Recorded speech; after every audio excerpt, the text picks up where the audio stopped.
gitu ya. Jadi pinggang Kencang pian gitu. yang bergerak, bukan tangan pian.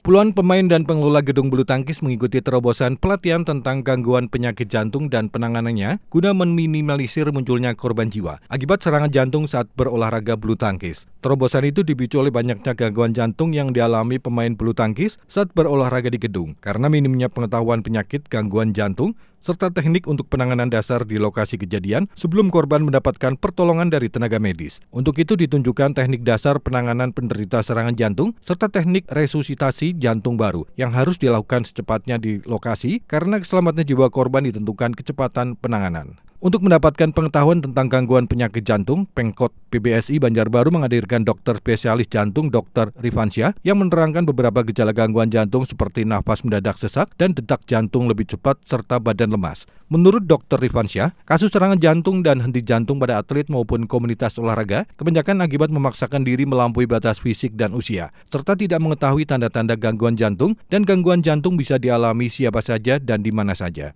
Rombongan yang usia 40 berusaha ngepesnya sama yang usianya Selawi. Yang sepedanya 10 kilo beratnya berusaha ngepes dengan sepeda yang terlarang yang pakai titanium yang mungkin beratnya cuma 2 kilo. Apa yang terjadi? Bisa fatal. Gitu kan? Usia 40 latih tanding dengan teman-teman bulu tangkis yang usia 20 dan di usia 20 ini lagi sudah biasa latihan. Ini lalu memaksakan diri ini yang bahaya sekali, ya, tidak mengukur diri. Makanya salah satu yang harus kita berusaha untuk membaca tanda-tanda tubuh, karena biasanya sebelum terjadi sesuatu Tuhan itu sudah kasih tanda, gitu ya. Cuman kadang seringkali diabaikan. Ya. Nah ini ada beberapa contoh yang seringkali terjadi di lapangan dan tidak hanya pada bulu tangkis. Tiba-tiba saja jatuh. Ini yang namanya non-contact collapse. Orang itu jatuh pingsan tanpa bersentuhan. Yang kayak begini-begini nggak perlu lagi harus rundingan mau masuk apa, tim medis harus segera siap. Selaku ketua PBSI merasa prihatin dengan kejadian-kejadian yang telah ada, Pak.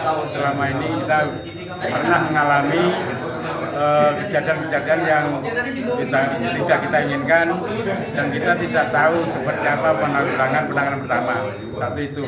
Dan ini salah satu program PBSI untuk ke depan untuk lebih meningkatkan kualitas, termasuk bukan cuma kualitas atletnya tapi kualitas kesehatan dan keselamatannya itu yang penting, Pak.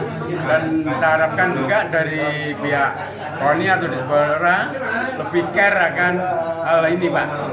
Tujuan utama adalah itu. Ini Pak Risman bisa nambahkan, Pak, sebagai tarian. Ya, maksudnya. Mudah-mudahan ini menjadi contoh untuk diikuti oleh cabang-cabang olahraga lainnya, Pak. Habis itu kan keluar setengah bulan disuruh lagi check up. Nah sesudah check up itu diponis lagi oleh dokter, jantung Bapak sudah menyempit sama pembuluh darahnya sudah menyempit. Nah itu jadi pas waktu check up yang kedua sekitar sebulan tuh habis itu kan obat terus dimakan, Dok. Obat saja deh dimakan. Sekitar sebulan kemarin check up lagi, check yang kedua. Ini kan baru 3 bulan. Nah yang kedua pemeriksaan, kata dokter jantung Bapak stabil. Cuma kan belum tahu maksudnya stabil itu apa. Tapi obat malah lebih nambah daripada yang kemarin. Jadi yang ulun tahu tanyakan ini kayak kejadian seperti kami ini apakah masih bisa main bulu tangkis, Dok? Yes. Terkait dengan itu, Dr. Rifansyah menyatakan bagi penderita jantung tetap bisa berolahraga dengan batasan tertentu dan diharapkannya agar gedung memajang teknik penanganan jantung dan di setiap pemain diajarkan sejak usia dini. Tari dari Tombul Duta TV Banjarbaru.